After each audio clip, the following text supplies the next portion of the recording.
A rights group says at least 140 are dead following protests in Ethiopia's Oromo state, but the government claims otherwise. U.S. President Barack Obama holds a gun control town hall to stir debate and put pressure on Congress. And a Nigeria-born sprinter's remarkable training video goes viral. Africa 54 starts right now. Good evening and welcome. I'm Vincent Makori. This is Africa 54. We begin our coverage in East Africa, where disturbing news has surfaced out of Ethiopia on the number of people that have been killed and wounded by security forces during anti-government protests. Human Rights Watch says at least 140 people in Ethiopia's Oromo state have been killed since November. But this number is far greater than what the government has confirmed. Now, the government has only confirmed 5 deaths since the protests began in November. A Human Rights Watch spokesman says that Ethiopian forces are treating demonstrators and opposition politicians with an iron fist, closing off ways that the protesters can express their grievances non-violently. The protesters have been demonstrating over plans by the government to develop farmland outside Addis Ababa into new business zone. Now, the protesters say the government's plan will lead to a loss of autonomy for Oromo people living on the outskirts of the capital. For some insight on this situation, I'm joined live via Skype from Atlanta, Georgia, by Jawar Mohammed, the director of the Oromo Media Network. Jawar, first, just help us understand, how did these demonstrations turn violent? Well, the government came up with a plan that would displace some 2 million farmers from around Addis Ababa. And this was opposed by the farmers and the intellectuals, and the protests erupted in 2014. Then the government said, okay, we will come and discuss with you. When they came for discussion, people expressed they don't want this plan to take place. The government rejected that and started to implement it, so protests erupted again in November. And when people started to protest peacefully, the government began shooting, and the shooting enraged people, and nationwide people began protesting. Now, Jawar, you know that the government has said that the protesters were extremist Oromo groups and armed gangs. Did those protesters at any moment, at any time, engage the government forces violently? Not at all, not at any point. Remember, this protest is captured through media, through cell phones. It's been shared through Facebook, through Twitter, through YouTube. Not at any moment did the protesters engage the government in any form of violence. The farmers, the students, the business people, they protested with their holding their hand over their head. They were totally unarmed, and the government responded with armed violence. Now, Addis Ababa inevitably has to grow outwards. Is there any way that this can be done by the government in a way that the people of the Oromo region will be happy and satisfied? People are not against the expansion of Addis Ababa per se. They are not against the development. What they are saying is you cannot grow a city by displacing and destroying our livelihood. The way this thing has been done is people are not given any compensation, and they are given very minimal compensation, the kind of compensation that cannot sustain their life even for a year. This has happened over and over again, and with this massive land scheme, the farmers will be left with nowhere else to go. And what the farmers are saying is, come up with a policy, come up with a development policy that will enrich us, that will take us with it, that will push us out of our land and leave us destitute. So you're saying the government never really discussed with the leaders of the Oromo people and reached any agreement initially? When they presented to the Oromo region administrators, the region opposed it. They said this plan does not help farmers. It endangers farmers. Remember, this is the ruling party. Members of the ruling party itself, they opposed it. They said this plan is not good. It encroaches on our autonomy. It endangers the lives of way, way too many people. This plan must be stopped. And when they did that, they overlooked that. They did not listen to them. And when it came to the public opposed it. The public demonstrated and opposed it. They still ignored that and continued to implement it. Well, Jawar, thank you very much for your insights. Thank you. Well, Jawar Mohammed joined us live via Skype from Atlanta, Georgia. Not too far from Ethiopia, South Sudan's warring parties agreed on Thursday to share ministerial positions in the transitional government of national unity. President Salva Kiir and his rival former Vice President Riek Machar signed an accord last August to end fighting that killed thousands of people and drove more than 2 million people from their homes. The deal stated that a transitional government would be created for a period of 30 months, followed by an election. South Sudan, which gained independence from Sudan in 2011, was plunged into chaos in December 2013 when a political row between President Kiir and Machar erupted into an armed conflict that reopened ethnic fault lines. Well, the Saudi-led coalition fighting Yemen's Houthi rebels, believed to be backed by Iran, has intensified its attacks in recent days after Iran and Saudi Arabia severed diplomatic ties in the wake of the execution of a Shiite Saudi cleric. And as prospects for peace talks dim, Yemenis say the fallout from fuel shortages and their deteriorating economy are taking as many lives as the war. VOA's Heather Maddock reports. Airstrikes have intensified in recent days, and Iran has accused Saudi Arabia of attacking its embassy in Sana'a. Saudi Arabia sees Houthi militants, the targets of the attacks, as agents of Iran, a charge Tehran denies.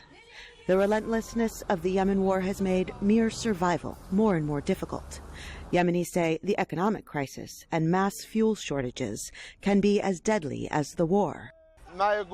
Farmers are only able to plant enough to feed their own families because large equipment requires fuel.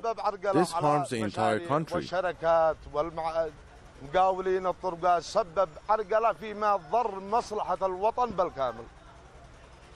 Black market fuel can cost up to 7 times the amount Yemenis are used to paying for subsidized fuel. Customers at this gas station have waited for days in their cars to buy cheap fuel, available only a few days a year. We buy fuel at very high prices on the black market. The sellers sometimes cheat, add fake materials to the fuel that damages the cars. I see a lot of cars broken because of this. Oil officials say because of the fuel shortage, prices for everything else have skyrocketed, and key institutions, like hospitals, are failing. The price of all commodities, including vegetables and other food products, has increased.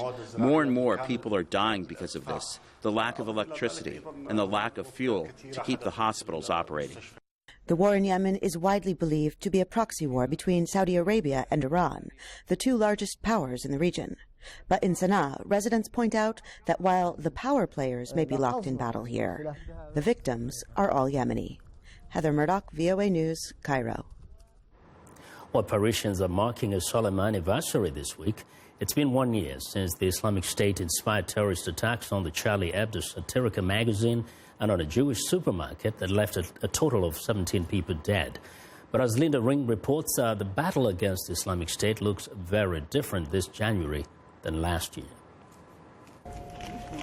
The magazine's anniversary issue is selling fast on the streets of Paris. Readers showing solidarity with the journalists who lost their lives.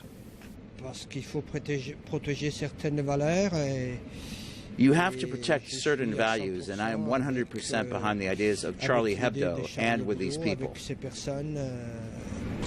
French President François Hollande remembered the dead with plaques at both the magazine and the Jewish market. But a year after the massacre, the world has changed.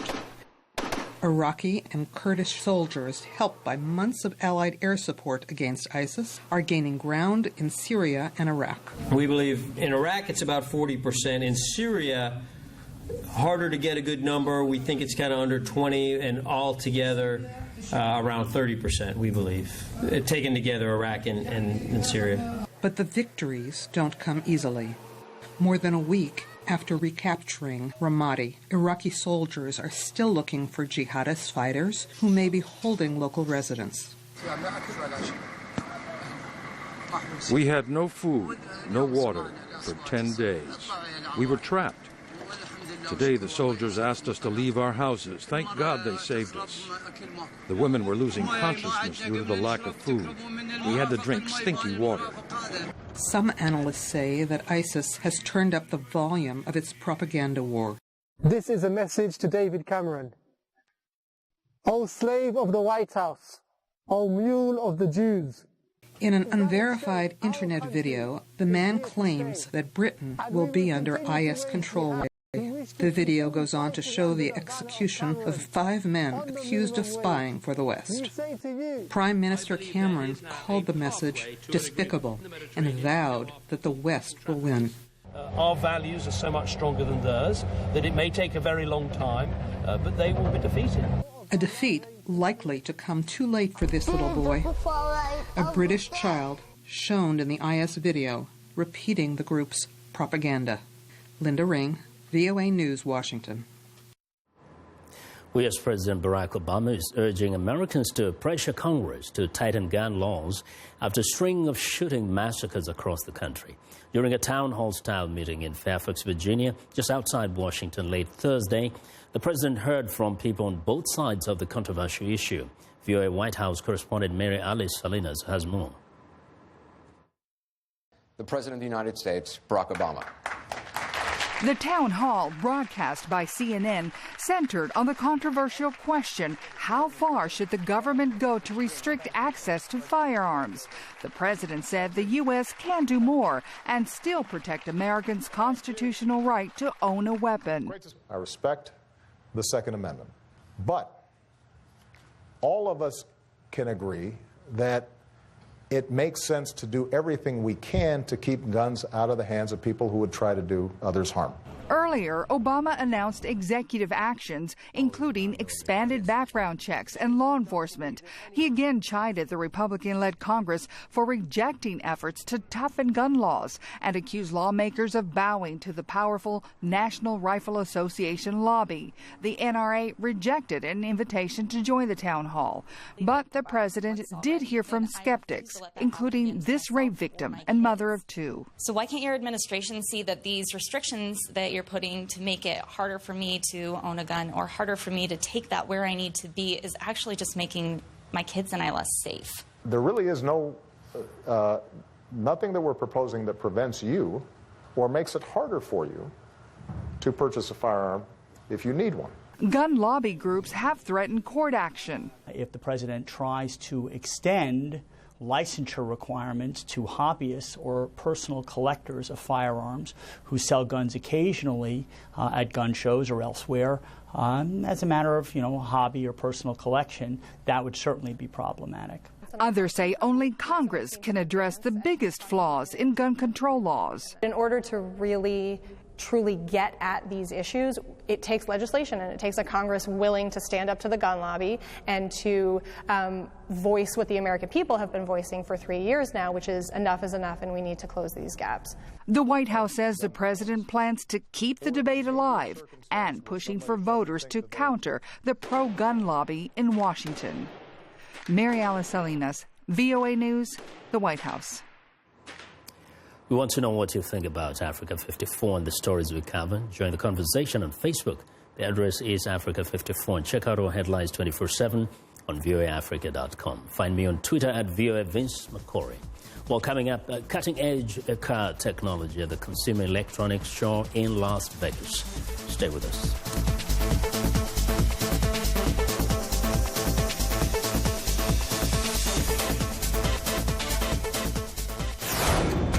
This is BizBeat. Hong Kong has 7 million people, but only 200 tailors who increasingly outsource their work to China's cheap labor market. Today, Alan Chan wants a custom suit, but at Gegianu Tailor, Chan will be measured by a 3D scanner. I felt like the 3D managed to measure more thoroughly and more parts of myself. Customers step inside a room to pose while 14 infrared sensors measure them from different angles, front and back and up and down.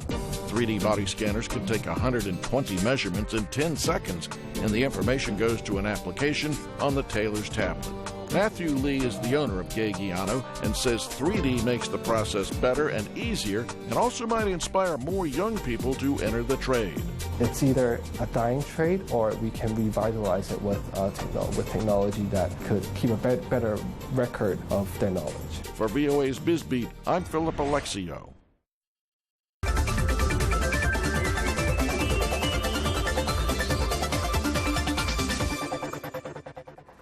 Well, at this year's Consumer Electronics Show in Las Vegas, several major car manufacturers exhibited experimental vehicles with advanced autonomous or semi-autonomous driving capabilities. Engineers say the technology is already here. The public should start getting used to traveling in cars that drive automatically. VOA's George Puttich reports. In spite of the concerns about safety of car passengers and even pedestrians, car manufacturers are pushing with autonomous car technology. They say it will probably first come in one of the high-end vehicles, like this luxurious Mercedes. Ford has several experimental cars like this, and they say their technology is so advanced that we can expect it on the streets sooner than we thought. As more and more people test self-driving technology in simulators like this, manufacturers think that the public will become more acceptable to self-driving cars. George Puttich at CES Las Vegas.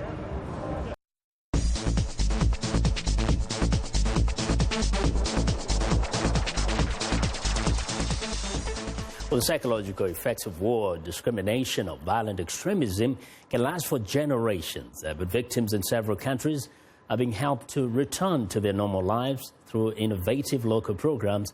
This provide needed counseling as well as teaching some surprising skills. VOA's Faith Lapidez has a report. These pieces of cloth being put together into a quilt tell stories, real stories about the trauma of war, discrimination, kidnappings.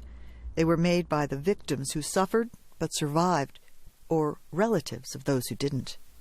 The stories come from many countries: Kenya, Bangladesh, Peru, the Democratic Republic of Congo, and anywhere else human rights abuses have taken place. The individual pieces of artwork are the result of local organizations providing therapy and skills training to the victims, mostly women. Each square tells of their nightmares, or sometimes their hopes for the future. You feel the anger and the despair and just frustration and the difficulty of a life with the effects of the war and the particular weapons, which are the sexual assault and abduction. The pieces are then assembled into quilts by volunteers in the United States. And the quilts go on display internationally. The effort is coordinated by a group called the Advocacy Project. Ian Guest is its executive director. Many of these women have no education, but when they come together and they're offered the chance to talk about their experience, to express it through art and embroidery, they find a skill, and that is very exciting. That's what Advocacy Project fellow Georgia Nicotora discovered during the summer she worked in Mali. What I did see in Bamako was that the women really did benefit not only from the skills trainings that they received, but also and especially from being able to express their stories, talk to each other, and be in the company of women who had experienced similar situations as them. The squares, whether embroidered, knitted, or woven, are powerful and personal messages about civil war and extremists. This picture here actually depicts a woman who had gone to the market and wasn't wearing the appropriate attire according to these groups, and actually was flogged in public. And the U.S. quilters, such as Susan Shores, know how special their task is. You're handling something that a woman has made with her own hands. So it's a very potent way of telling a story. With continued display of the quilts, there could be less need to tell these terrible stories. And the people behind them will have changed the world for the better. For writer Bob Morris, I'm Faith Lapidez, VOA News. Well, it's time now for a short break. Still to come on Africa 54, an Olympian's incredible workout video goes viral. We'll be right back.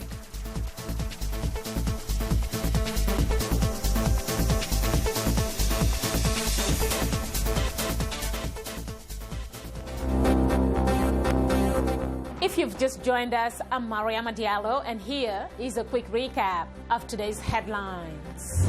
In Mali, a video released by al-Qaeda in the Islamic Maghreb calls for a return of Sharia law in North Mali.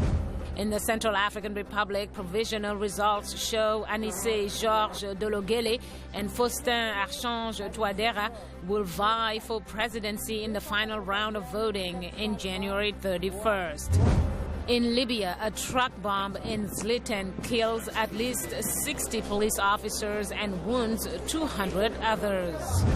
And finally, in Malawi, the Zomba Prison Project band with members in jail in the country is nominated for Grammy Award in the United States. That's all for today. Thanks for watching. We'll see you next time.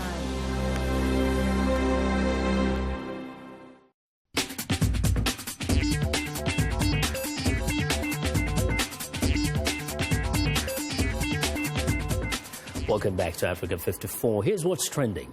5 Lebanese teenagers have reinvented the traditional suitcase.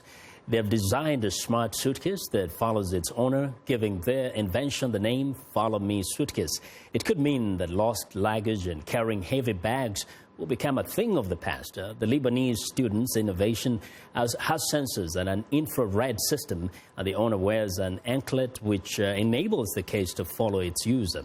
The Follow Me suitcase uses GPS positioning and a global system for communication with a SIM card, alerting the owner of the suitcase's location in their mobile. Well, next up, do not adjust your set. If it looks like there is a pencil sprouting in this plant pot, that's because there is. They are the creation of a Danish company called Sprout. As the name suggests, they make products you can plant and watch grow, including pencils, stickers, and greeting cards. The plantable pencils are fitted with a small biodegradable capsule at the end that contains seeds. Once the pencil has been sharpened to a stab, it can be planted in soil instead of being thrown away. The pencil was developed by students at the Massachusetts Institute of Technology in the U.S. as part of an assignment to come up with a sustainable office product. Well, and finally, here's what it takes to be a world-class athlete. Nigerian-born Esne Okparaibo is a 2-time Olympian and holds the 100-meter national record in Norway. But this Instagram video might somehow be even more impressive than those incredible accomplishments. Not surprisingly, the video has gone viral. She makes leaping through the air look easy. So it's no wonder the 2-time Olympian is Norway's fastest woman of all time. And that is what is trending today.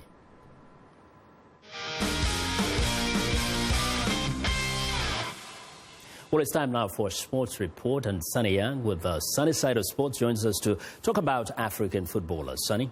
Hi, Vincent, and sporty New Year's greetings to our Africa 54 viewers. Here's a sunny side of sports salute to Gabon and Borussia Dortmund striker Pierre-Emerick Aubameyang, who was named the 2015 African Footballer of the Year in Abuja, Nigeria.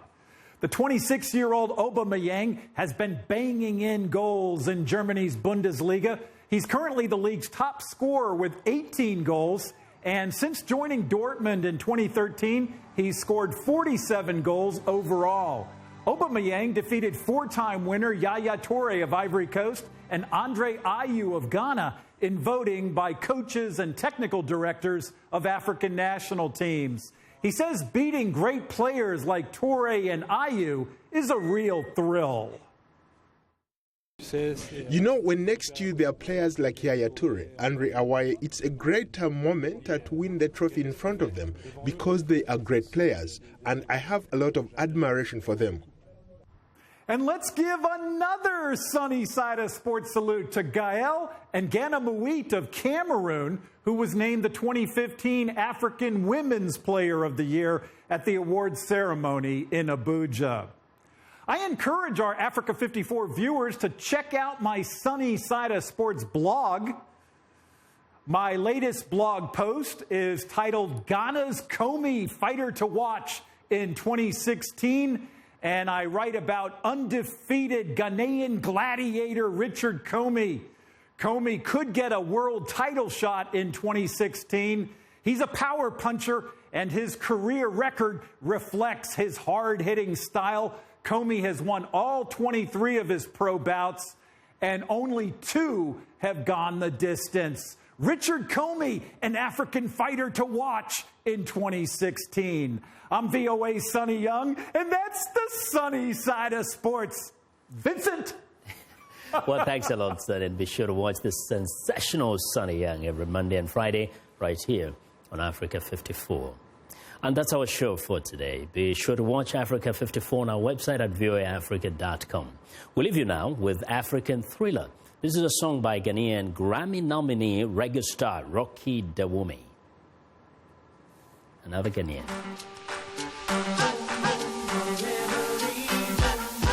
African Thriller, na dance hall ruler.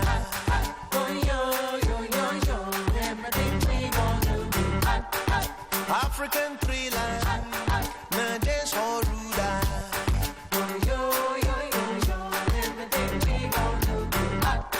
This be musical campaign, we go hit you without pain. Some of you go they complain, but they dance hall keep on moving. So my people no go be long before the weak hand go make strong. Now you know say nothing be wrong to move to this tempo all night long. Now liberation music. We go do rock with new foundation.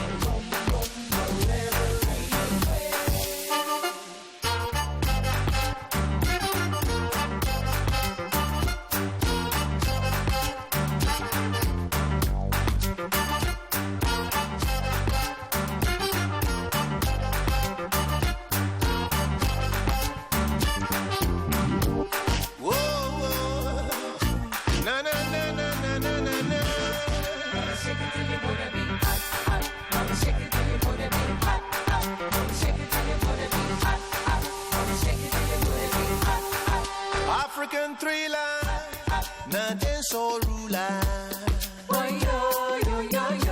Everything we gon' do be hot, hot. African Thriller, na champion ruler.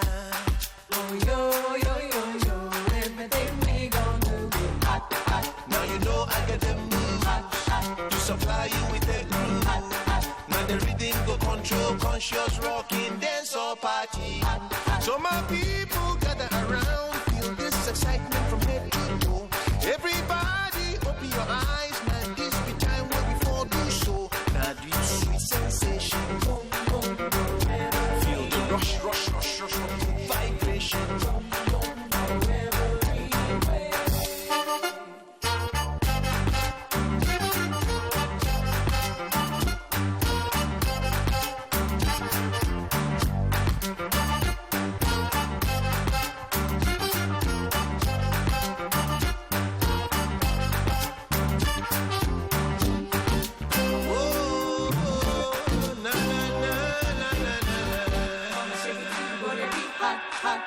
shake it till you go to be hot, hot. Mama, shake it till you go to be hot, hot. Mama, shake it till you go to be hot, hot. Mama, shake it till you go to be hot, hot. Mama, shake it till you go to be hot, hot. Mama, shake it till you go to be hot, hot. Mama, shake it till you go to be hot, hot.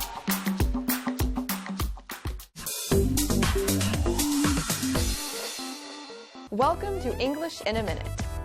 Ice skating is a popular winter activity around the world, in places where it gets cold enough to have ice.